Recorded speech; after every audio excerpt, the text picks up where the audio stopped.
Sveiki atvykę į Vilniaus universiteto verslo mokyklos tinklalaidę Alter Ego. Aš esu Sandra Gabrielė Vileita. Svajoti reikia atsakingai. Šiandieną apie tai kartu su mūsų svečiu Benediktu Vanagu. Sveiki, Benediktai.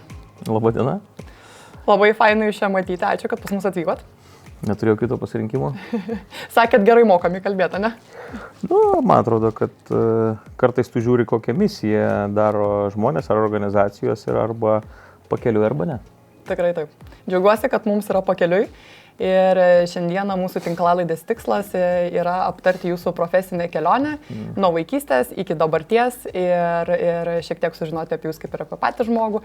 Tai kaip visada pradedu nuo tos gilios vaikystės. Tai koks ryškiausias atsiminimas jums yra iš vaikystės? Šiaip neatsimenu savo vaikystės tokia. Atsimenu, kad daug su dviračiu važinėdavau ir šiaip turbūt vaikystė žmonių gyvenime yra toks vienas geriausių laikų, nes mes tuo metu būnam laimingi. Paskui mus padaro žmonėmis, tame tarpe ir ugdymo įstaigos, ar ne, ir visuomenės normos ir taip toliau. Ir tai dienos pabaigoje turbūt, nežinau, nebūtinai yra gerai. Ir paskui kažkada pagal vieną tyrimą skaičiau, kad 53 gyvenimo metais žmonės vėl tampa laimingais.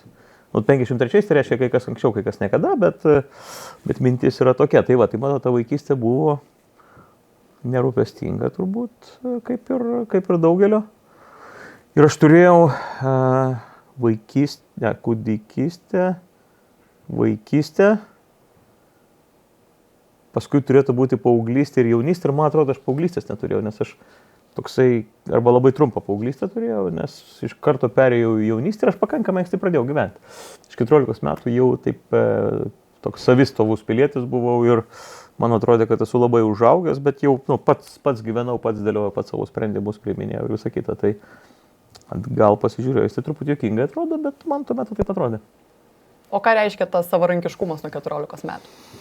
Savarankiškumas tai reiškia, kad pats priiminėdavau sprendimus, pats uždirbdavau pinigus. Iš esmės turbūt manęs kažkaip labai stipriai nekontroliavo tėvai ir aš tuo esu dėkingas. Bet aš, tiesą pasakius, keliais tokiais ir nenuėjau. Ta prasme, aš buvau neblaivus gyvenime kokius 2 ar 3 kartus tik tai. Ten turbūt cigaretės kokias gal 3 esu surūkęs, pabandyti, kai turbūt reikėjo, bet šiaip, čia iš tokių turbūt, kaip čia, visuomenės normomis, kažkokių normų, ta prasme, blogybės, jeigu minint. Bet šiaip overall, tai aš toksai buvau užsiėmęs pilietis, net ir nuo mokyklos laikų. O koks tas uždarbis būdavo, kaip uždirbdavo? Žiūrėkit, man 14 metų buvo 91 metais. Ne, tai vadinasi, Lietuva tapo nepriklausoma.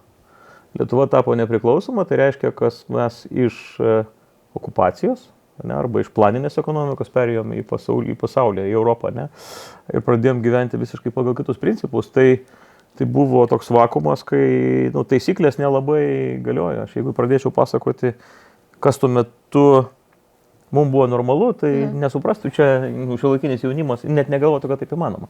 Tai nebūtina apie tai pasakoti, bet tiesiog tuo metu jauna valstybė, jinai pradėjo kurtis iš naujo ir mes persirgom daugybę visokiausių, ir lygų, ir tuo pačiu fazių, nes net ir dabar, kai valstybė yra 30 metų nepriklausoma ir tai toksai, kaip pasakyti, dabar jau gal paauglystės amžių gal kažkokį baigiam išaukti ir pereinam į jaunystę, bet nuo 91 tai visi tie laikotarpiai, kaip jaunas žmogus formuojasi nuo kūdikystės, tai mes viską praėjom kaip valstybė. Taip. Ir taip suprantu, kad iš tikrųjų suaugote, sakykime, žymiai anksčiau, negu atrodo ne pagal standartus, kaip turėtų būti. Bet vis tiek, kokie būdavo tokie pagrindiniai hobiai, sakykime, toj vaikystėje? Vaikystėje, tai su dviračiais mėgau važinėti labai, bet neturėjau motociklų, mopedų laikotarpio, iš dviračių perėjau automobilius. Aš kažkaip viską prašoku vieną klasę kažkokią arba vieną etapą. Lankiau kažkokių būrelių, bet rytų kovos menai turbūt buvo toks ilgiausias mano lankytas, orientacinį bėgiodavau, tai čia kur su žemėlapiais po miškus keliauja, tai kažkaip taip. O dar sakykit, visi kažkuo svajojam būti užaugus. Tai kokia ta jūsų svajonė buvo? Šiaip buvau pamiršęs, anksčiau tai sakydavau dažnai šitą, o paskui buvau pamiršęs ir turbūt kokių 1,5 metų niekam apie tai nekalbėjau. Tai visi tuo metu darželyje, kai ten berniukai norėdavo ten būti milicininkais tais laikais, ar aš nežinau, ar ten lakūnais, ar kosmonautais, o tokia propaganda buvo, ne? Mergaitės norėdavo būti gydytojomis, ten mokytojomis ar kažkuo tai aš norėjau būti Belazo vairuotoju. Belazas tai yra toksai milžiniškas karjerinis savivartis, didžiausias automobilis planetoje, jeigu taip įsivaizduoti. Ir aš norėjau būti jo vairuotoju, tai toksai buvo pakankamai keistas mano noras. Ir žinot ką, mano svajonė išsipildė, aš tapau vairuotoju. Tai ta prasme, vairuoju gal dabar ne tik automobilius, gal labiau man patinka procesus vairuoti. Tai jo, taip kad svajoti reikia atsakingai, nes svajonės pildus.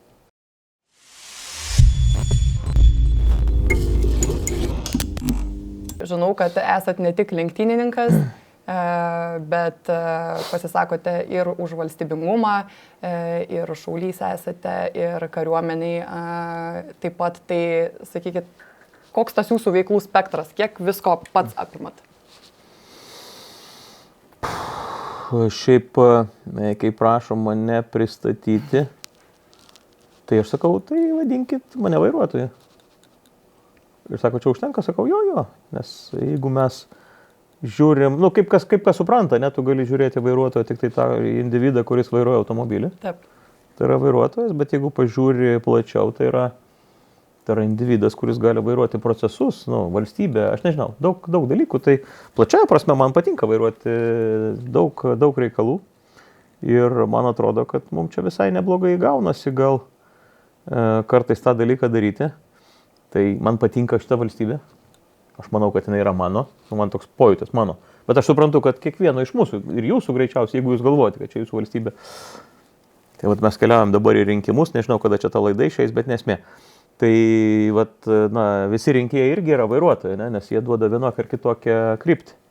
Šiaip aš gal galiu būti keistokas žmogus iš išorės, bet aš turiu savo supratimą apie gyvenimą ir kai manęs žmonės klausia, kada aš atostogauju, tai aš jiem atsakau, aš anksčiau nežinojau, kažkaip man toksai keistai būdavo, nes aš netostogauju.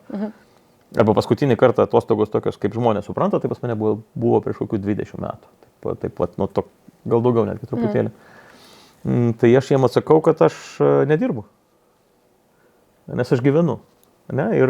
Ir gaunasi, tai čia toks truputį per aplinką, aš atsakysiu jūsų klausimą, nes paroje yra 24 valandos ir jos standartiškai yra padalintos į 3 dalis.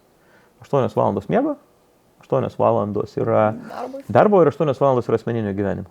Tai 3 tokios dalis. Pas jauną žmogų tai yra tas pats miegas, mokykloje darbas arba ten universitetas, ir paskui vėl kažkokios asmeninis laikas. Tai pas mane miego yra gal truputį mažiau negu 8 valandos, bet čia turbūt gal kaip kam. O visa kita yra mano gyvenimas, Ir tokiu atveju aš deklaruoju, kad aš gyvenu, nes man dirbti kažkaip žema, aš nenoriu dirbti, Man atrodo, kad darbas yra darbininkams. Čia nesikabinėkim prie žodžių, bet iš esmės, Nes man atrodo, kad gyvenimas yra gerokai įdomiau negu darbas. Ir tada pabandykit su manim pakonkuruoti, kai jūs einate į darbą. Nes pas jūs yra 8 valandos, o pas mane kaip minimum 16 kiekvieną dieną. Kiekvieną dieną turiu dvigubai daugiau laiko. Tai nuveikti tam tikriem dalykam. Bet čia tik tai požiūrio klausimas, nes gal aš dar daugiau dirbu, nes aš netostogauju. Iš principo. O kas yra veiklos, tai yra labai daug. Kaip ir minėjau, man patinka šita valstybė ir aš manau, kad jinai yra mano. Ir kadangi šita valstybė yra mano ir aš suprantu, kad valstybė tai yra suneštinis balius. Mes susinešam visi, ką turim ir stipri yra valstybė, kai pilietis daugiau duoda negu ima. Tik taip veikia. Kas įvairių maršų atstovai galvoja, kad valstybė kažką dalina, bet ne, mes valstybę kūrėm visi ir galim padėti tiem, kuriem reikia pagalbos, bet geriau, kad mes būtume stiprus, tada bus stipri valstybė. Tai aš ir draugė su komanda dedam tam tikrą indėlį. Aš esu pasižiūrėjęs ir paskaičiavęs, kad daugiau negu 50% savo laiko aš atiduodu įvairiom neatlygintinom veiklom. Nu, sakysime, kad ir jūs turite misiją, tai man pakeliui su jumis, tai va čia irgi lygiai taip pat yra neatlygintinas dalykas. Ne? Dalinamės pasaulyje žiūram turbūt kažkokiam tai. Tai va, tai čia yra viena dalis ir kadangi geras žmogus nėra profesija, tai jeigu aš noriu, kad būtų valstybė stipri, aš turiu sugalvoti sritis, kur aš jai padėsiu. Tai aš esu savo pasakęs, arba mes komandos esame pasakę, kad pas mus yra turbūt 3 pagrindinės kryptis. Tai yra valstybingumas, mums svarbu. Valstybingumas toks žodis, kuris žmonėms gal nelabai aišku ir suprantama. Tai į jį įeina turbūt simbolis, vytis. Yra labai svarbu, ne? Nes mes tapatinamės su juo. Tada ir Lietuvos kariuomenė yra labai svarbu. Kad ir kaip galvojam, kad nesvarbu, bet mes gyvename tokie kryžkelį, kur turime kaimyną, kuris, kaip pasakyti, pasižiūrėkime istoriją. Mes turėjom daugiau negu 400 įvairių kovų. Tai jeigu mes galvojam, kad tai baigėsi, tai pamirškim. Ta prasme, tikrai nesibaigė ir nesibaigia greičiausiai niekada. Tai mes tiesiog turime būti pasiruošę. Tai labai svarbu, jo. Ir tame nieko blogo nėra. Tiesiog tu supranti, koks kaimynas ir tu tiesiog turi adekvačiai elgtis. Ir čia nieko tame baisaus nėra. Nes idiotų yra visokiausių aplinkui. Tai va. Ir Lietuvos-Lenkijos santykiai mums asmeniškai yra svarbus, nes mes suprantame, kad alijansas arba būti drauge yra labai svarbu. Va, tai čia yra turbūt viena dalis. Antra dalis man svarbu yra valstybė, o valstybė tai yra žmonės. Ta prasme, nesutinku, kad yra šaltibarščiai, ten gintaras ar miškai. Čia toks priedas, sakykime. Nu taip, cepelinai ten dar sako, ne? Ne, valstybė yra žmonės visų pirma. Tai man labai svarbu ir tokiu atveju mes jau esam pasakę, arba aš esu pasakęs, kad aš noriu susitikti su visais gimnazistais Lietuvoje. Nes gimnazistai yra žmonės, kurie yra gyvenimo etape, kai dažniausiai jie galvoja, ką jie veiks toliau gyvenime. Tai aš nebūtinai noriu, kad jie važiuotų į Dakarą, ne? Bet aš noriu, kad jie būtų profai. Aš noriu, kad jie būtų savo srities specialistai geriausia, ne? Nes tada jie tampa ambasadoriais ir savo valstybės, ir savo srities, ir savo profesijos. Nes man nėra gėdingos profesijos, man yra, nesvarbu, kas tu esi, ne? Svarbu, arba tu profesionalas, arba ne. Tai man atrodo, kad žinau tam tikrus principus ir dabar yra mano galiojimo laikas. Na, žmonės nori susitikti, jiem yra įdomu. Tai kol yra mano galiojimo laikas, aš noriu tuo pasinaudoti. O kaip galvojat, kiek užtrunka laiko, kad tapti profesionalu tam tikroje srityje? 10 000 valandų. Čia labai aiški taisyklė. Aš ją išgirdau, tarp kitko, dziudo treniruotėje. Man treneris sakė, kad meistro taisyklė yra 10 000 valandų taisyklė. Aš, aišku, man per vieną ausį įėjo, per kitą išėjo, tą prisiminiau po 15 metų. Bet man turbūt nuskilo, arba mano gyvenimo būdas leidžia man susitikti su daug savo srities geriausių pasaulyje žmonių, skirtingų sričių. Ir aš pastebiu vieną dėsningumą, kad nesvarbu, ką tu veiki, principai galioja visiškai tie patys 10 000 valandų. Tai čia vienas iš topikų, nes aš, kai kalbuosi su jaunais žmonėmis gimnazijose, tai aš būtent ir stengiuosi sudėlioti mano manimu tą tokią reikalingą loginę seką, kas nuo ko priklauso, kad jiem būtų aiškiau. Tai ten sustinku su tikrai labai nemažai tų gimnazistų, bet tikslas, kad, nežinau, ten, jeigu yra 500 salėje, jeigu nors vienam arba dviem išgirs, ką aš noriu pasakyti, tai man tai bus labai didelis pasiekimas. Tai va, nes tie žmonės po 20-25 metų jie valdys valstybę, jie bus geriausi verslininkai, kažkas bus kariuomenės vadas, kažkas bus prezidentas, aš nežinau, bus geriausi amatininkai, mokytojai, kas tik nori, sportininkai, menininkai. Tai tiesiog tikslas yra kažkaip perduoti jiem tai, ką aš jau žinau, nes aš esu buvęs ten, kurie dabar. Tai va, tai šitas dalykas yra svarbus. Na ir trečia tokia vertybė, arba tai, ką mes duodam valstybei, tai yra čia tai, ko tikisi iš vairuotojo turbūt, tai saugus eismas, logistika valstybėje. Aš tos dalykus irgi išmanau, bet nebūtinai mane patys įdomiausia, bet čia tiesiog kaip iš profesijos reikalauja šiek tiek tai va. Tai čia yra dalis turbūt tos tam tikros veiklos, o šiaip tai lenktynių komanda mes organizuojam renginius didžiausius, velomaratonas, 15 kartą vyks didžiausias renginys dviračių Baltiksuose. Ėjimas tapo didžiausių sveikatingumo, tokių arba sveikos gyvensenos renginių jau praėjusiu rudenį mes peržengėm 20 000 registracijų ribą, tai toks milžiniški, tikrai pakankamai renginiai. Tai va, tai tokių, daug čia visokio spektro.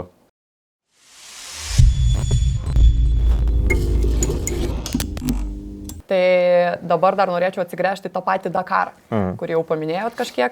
Tai, kaip sakot, tai tam, kad tapti tuo vairuotoju ir dalyvauti Dakare. Tai kaip jūs atėjote iki to taško? Prasme, kaip Dakaras atsirado jūsų gyvenime?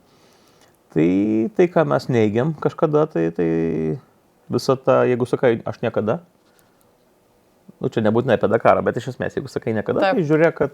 Visada atsitiktų. Jo, čia tiesiog nereikia teikti tam tikrų dalykų, kurie bus priešingi. Tai aš tapau lenktynininku turbūt dėl tam tikrų aplinkybių kažkokių, nes mes dažnai tampam... labai retai, kada žmogus galvoja, save labai gerai supranta, žino ir sudėliota savo kelionę.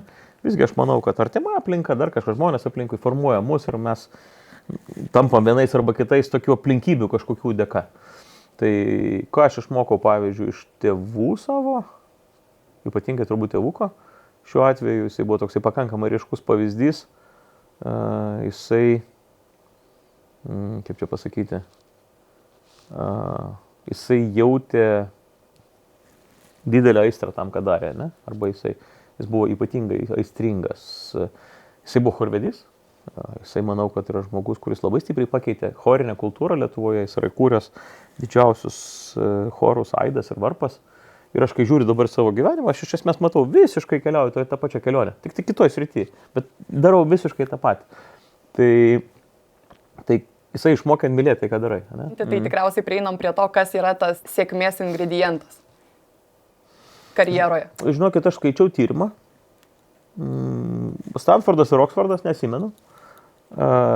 Ir sėkmės ingredientas, kai skaičiau tą tyrimą, tai galvojau, ten profesionalumas, daug visokiausių ingredientų galvojau ir labai stipriai prašoviau, nes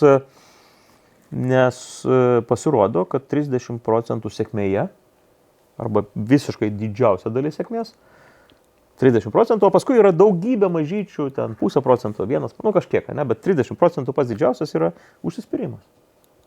Ir man toksai buvo šokas visiškas, nes aš kažkaip visai kitaip įsivaizdavau.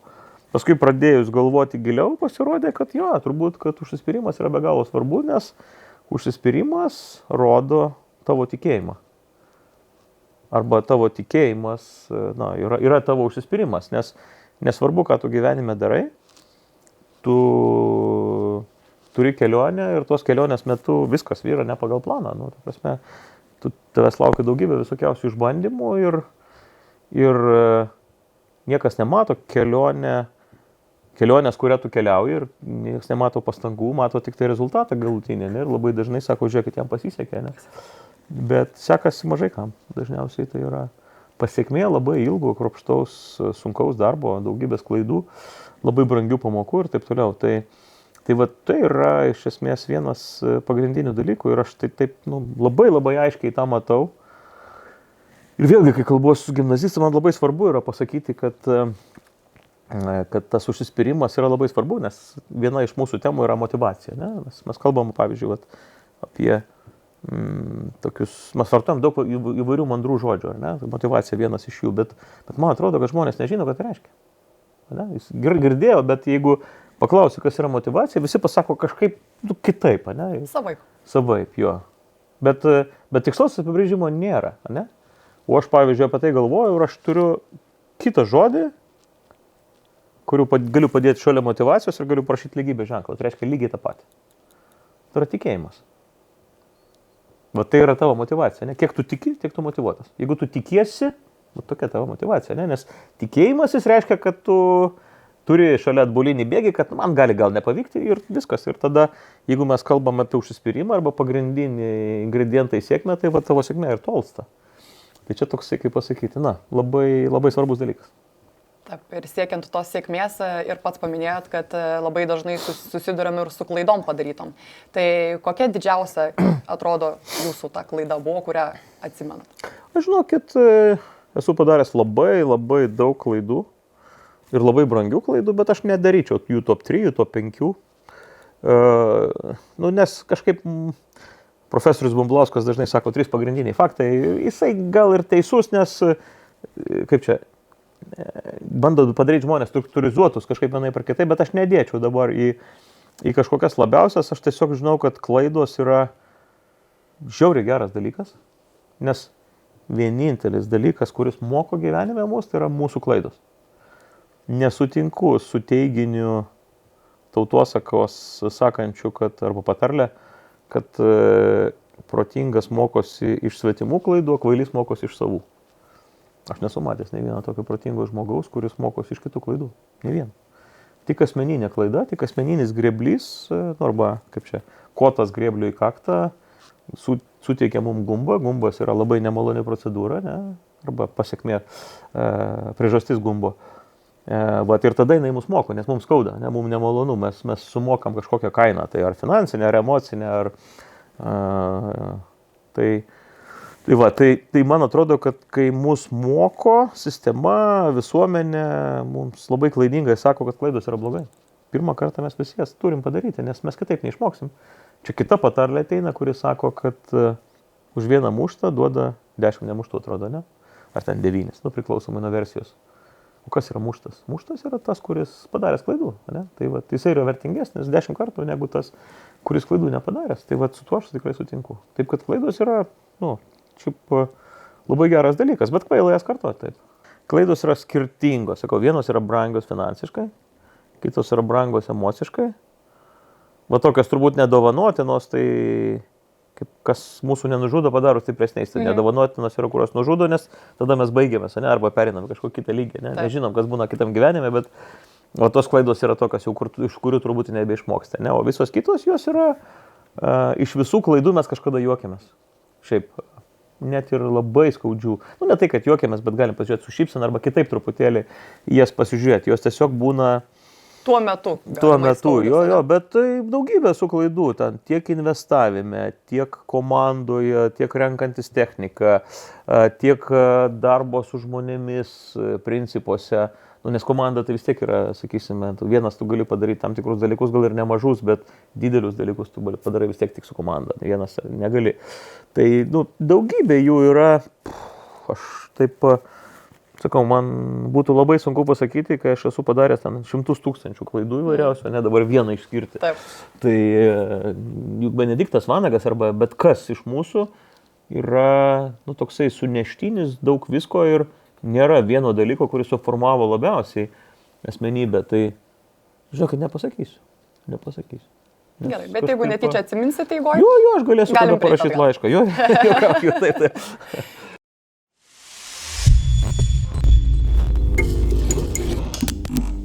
Ir kaip tik palėtėt tą komandos aspektą, tai irgi labai norėjau pasiklausti, tai kokia komanda slypi už Dakaro backstage'o, kaip aš sakau?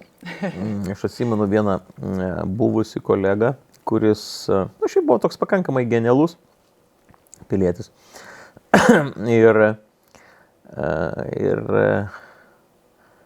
žodžiu, vardo neminėsiu, bet nesmė. Žodžiu, jisai ateina toksai kaip ne savyje. Sakė, kažkada aš nekėjau čia su kažkokiu pažįstamu ir pasakiau, kad dirbu su Benediktų komandu ir sakė, su Benediktų kaip faina. Sako, aš mintyse pagalvoju, kad tu neįsivaizduoji, kiek mums visko reikia praeiti, ne, toje kelionėje. Tai, ta prasme, geriausia kartais savo herojų nepažinti, nes visų pirma paaiškės, kad jie tik žmonės, ne, o po visa ta kelionė yra labai daug reikalavimų, yra labai daug darbo ir daug nemalonių, turbūt, arba nekomfortiškų vietų, nes jeigu tu nori pasiekti rezultato, tu turi padaryti įvairiausių ekstramylių, nes jeigu tu būsi vidutiniškas arba vidutiniškai žiūrėsi tai, ką tu darai, tai tu kažko ir nesukursi iš esmės. Tai visi geriausi dalykai vyksta ne komforto zonoje, o kur yra diskomfortas, tai mus mokina, bet tai nėra malonu. Tai darbas su komanda yra, ir ypatingai jeigu tu turi aukštesnių tikslų negu statistinis vienetas, tai ten yra labai daug ingredientų, ne, ir komforto tame, arba ten smagaus pasibėgiojimo paskui drugelius, kuriuos mes animaciniuose filmuose matom, tai turbūt tokių nėra. Yra daug darbo, daug detalių, daug niuansų, daug klaidų visokiausių. Kiekviena organizacija yra iš esmės vaikų darželis, ne? Tam, ta prasme, ir kiekvienas vadovas yra vaikų darželio auklėtojas, kur dalis yra profesinių veiklų, o dalis yra psichologinių ir kaip dirbti su žmonėmis, kaip jie gali dirbti kartu drauge, kaip išryškinti tam tikras stipriasias savybės ir pasistengti apeiti silpnesnės, nes visi mes unikalūs, kitokie, skirtingi ir taip toliau. Tai čia toks labai sudėtingas procesas iš tiesų. Ir kiek šiuo metu kiek žmonių sudaro jūsų komanda šiuo metu? Kas yra komanda? Jeigu, kai manęs taip paklausė, aš jau turiu savo standartinį atsakymą, atsiprašau. Labai gerai. Tai 2 milijonai kažkur, turbūt daugiau negu 2 milijonai Lietuvos yra mūsų komanda. Taip matau pakeltus antakius, o ne kaip čia dabar. Tai 78 berods procentai, 73, nebeatsimenu tiksliai skaičiaus, bet žmonių domisi Dakaru, ne? Vienaip ar kitaip jiem yra įdomus. Tai aš manau, kad jie yra mūsų komandai, nes iš esmės, jeigu tau kažkas yra įdomu, tai mes esame drauge. Tai va toks dydis, tada antras skaičius yra kokie 25 000 žmonių yra keliavę Vytyje Dakare. Čia buvo laikas, dabar mes to nedarom, bet Vytyje dėdavom koliažą ir per eilę metų apie 25 000 žmonių draugė su mumis įveikė Dakarą, nes jų nuotraukos įveikė Dakarą. Tai čia irgi komandos dalis. Tada turbūt apie 200-300 žmonių ir organizacijų padeda mums ruoštis Dakarui. Tai čia irgi yra mūsų komanda. Dakare mūsų yra apie 20 žmonių. Bet reikia nepamiršti žmonių tuo metu, kurie yra Lietuvoje, kur vadavietė, medija ryšiai. Tai kad 25 žmonės iš viso, tai jie yra dirbantis, o mūsų organizacijų visiškai kiekvieną dieną turbūt yra kokių 13-15 žmonių, kurie kiekvieną dieną eina į darbą ir daro tai, ką mes veikime. Tai čia tokiu plačiu spektru gali pasižiūrėti, kas yra tas organizacija ar kas yra mūsų pakeleiviai. Tikrai taip. Labai patiko jūsų atsakymas. Tai, nes dažniausiai, kaip visi neįsivertinam, tik tuos, kaip sakau, dirbančių žmonės, bet iš tikrųjų, kiek yra tų, kurie jūs palaiko ir panašiai, tai čia iš tikrųjų tikrai ir yra irgi komandos dalis, kurie tos pačios motivacijos priduoda, ir nesustoti ir daryti, nes tie žmonės jumis tiki. Ir dabar labai daug kalbėjom apie darbą ir suprantu, kad tikrai apie darbą, apie gyvenimą. Apie gyvenimą. Tai suprantu, kad tas gyvenimas sukasi aplinkui įvairias skirtingas veiklas, ne? Tai bet koks žmogus yra Benediktas Vanagas namuose? Ar toks pat, ar kažkaip keičiasi? Šiaip yra temų, kuriomis aš nekalbu. Tai pavyzdžiui, mano asmeninis gyvenimas yra visiems įdomus kažkodėl, bet aš tiesiog esu nusprendęs, kad aš apie jį nekalbu, nes tai niekieno reikalas. Ta prasme, aš esu viešas žmogus ir tam tikroje vietoje, ne? O tam tikroje vietoje tiesiog durys užsidaro ir tiek žinių, bet čia turbūt nieko nepasakysiu, man atrodo, kad aš esu toks pats visur.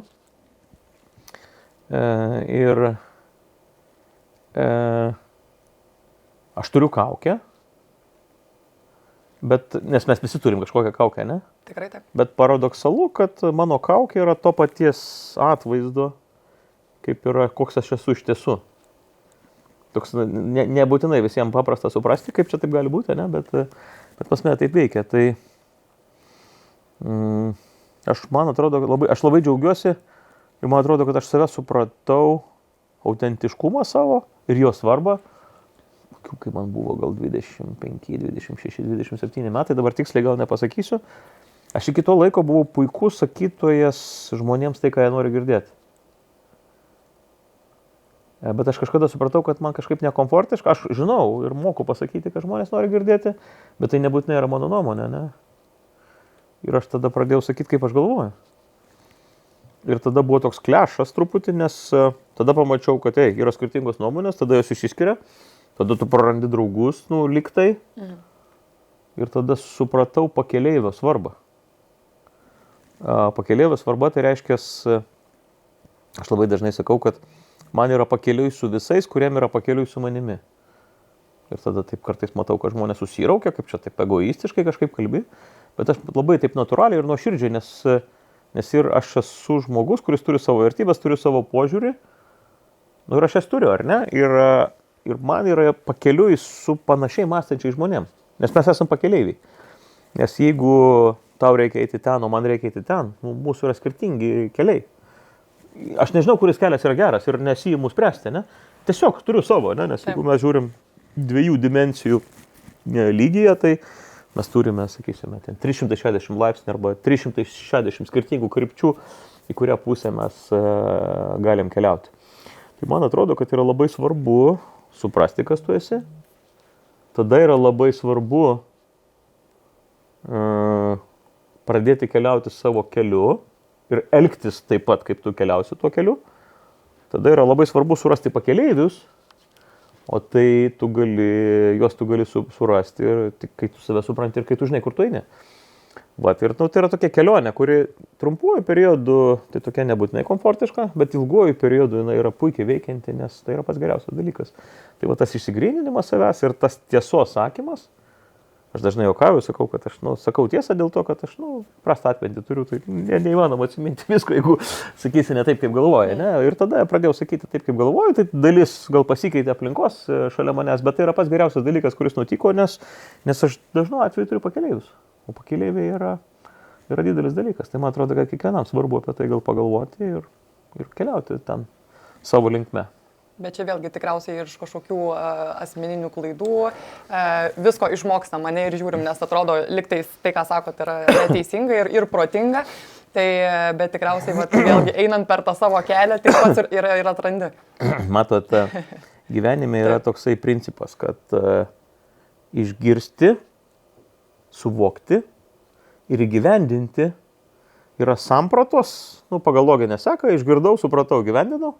Čia labai paprasta. Taip. Tarp jų gali būti šviesmečiai. Čia tokia teorija. Tai yra teorija, nes aš dažnai tokį pavyzdį paprastą, labai banalų duodu, kad jeigu tu Mažąjį princą, Egziuperi, skaitai kas 7 metus, 4 kartus, 7, 14, 21, 28 metų, tu kiekvieną kartą perskaitai kažkokius kitus dalykus, ne? Pamatai. Bet tekstas yra tas pats. Ne? Tekstas nepasikeitė. Pasikeitė tavo supratimas, ne? Tai vadinasi, kad tu išmoksti tam tikrus skirtingus dalykus ir pradžioje tu perskaitai pasaką, ne? Paskui pasirodo, kad toj pasako čia kažkokių principų yra, paskui pasižiūri, kad čia gyvenimas, atsakomybės, ten kažkas daug visokiausių paveikslų supiešta. Tai aš paėmiau Mažąjį principą dėl to, kad jis labai paprastas, ne? Yra sudėtingesnių knygų, bet nebūtinai žmonės jie žino. Tai man atrodo, aš taip lygiai taip pat sakau, kad gyvenime mes nesimokom iš knygų. Mes knygose galim tik pasitikrinti tai, ką mes esam patyrę patys. Ir tai yra labai didelis dalykas, nes tai yra tikrumas, ne? O motyvacija tai yra tikėjimas, ne? Atsimenat, mes apie tai kalbėjom. Tai čia tokie dalykai. Bet aš vėl pamečiau mintį. Tai viskas gerai, nieko nepametėt. Ir čia labai gražiai mes perplaukėm gal ir prie tos temos apie kaukes, kurias paminėjot prieš tai, pačio atsakymo pradžioj. Tai mūsų toks kertinis laidos klausimas yra būtent apie tą alter ego žmogaus profesijoje. Ir mes tai dažniausiai klausim žmogaus būtent per kažkokią tais gyvūno perspektyvą. Tai kuris gyvūnas geriausiai galėtų jūs atspindėti profesijos kely? Daug gyvūnų reikėtų dėlioti, bet kai mane žmonės klausia, kokias mano yra zodiako ženklas, aš netikiu ir kaip sakyti, ne tai, kad netikiu, aš matau, kad liūtai yra liūtai, kad ten dvyniai yra dvyniai, svarstyklės, yra jaučiai yra jaučiai ir, jie tikrai ne šiaip atsirado, nes aš galim pamatyti, kad yra tam tikri principai, kur tikrai žmonės yra kažkokie vienok ar kitokie, bet, sakysim taip, nesu įsigilinęs. Bet man kažkada vienas žmogus, kai sužinojo, kada yra mano gimtadienis, jisai pasakė, geras, sako, gretas atvejis, delfinas.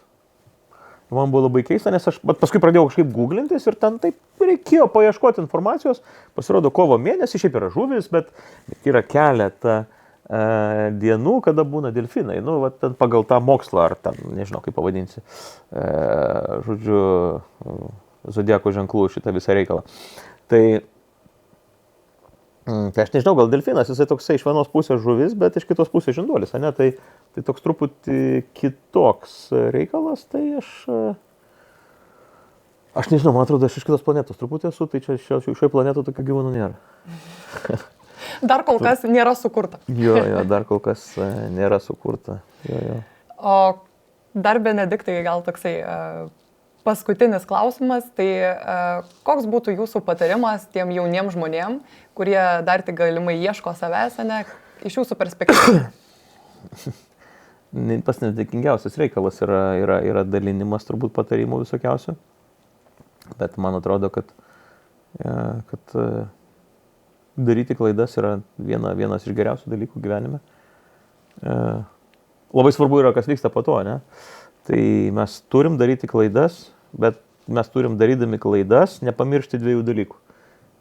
Vieno dalyko, kad negalim jų kartoti, čia tikrai kvaila, nes jeigu išmokom pamoką, tai keliavom toliau, ne, į kitą lygį. O kitas dalykas, kad kai tu padarai klaidą, esminis dalykas ne klaidos padarime, esminis dalykas, kas po to. Ne? Nes jeigu tu padarai klaidą ir tu graužiasi, tai tu kvailys.